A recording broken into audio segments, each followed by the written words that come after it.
Non è che poche ore di pioggia, tra l'altro violenta, riesce a risolvere il problema della siccità, perché i grandi quantitativi che magari cadono in brevissimo tempo, tra l'altro il terreno non è neanche in grado di assorbirli e c'è quindi minore disponibilità poi di acqua.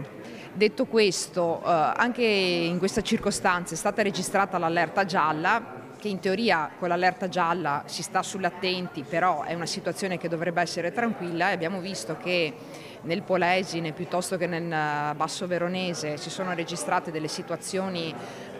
di criticità, e questo perché c'è questa violenza che imperversa e che si alterna quindi a momenti di siccità o comunque di gran caldo, a momenti in cui noi abbiamo eventi meteorologici estremi, quindi con grandinate, con trombe d'aria, e questa è la situazione che continuiamo a dire. Chi nega il cambiamento climatico, voglio dire, è un dato di realtà quello che si sta registrando e c'è un cambiamento in atto. Dobbiamo assolutamente far fronte e soprattutto avere degli strumenti che ci permettono di prevedere naturalmente il prima possibile queste situazioni, sapendo che non sempre si riesce poi, proprio perché si tratta di previsioni, avere la certezza puntuale di quello che può accadere.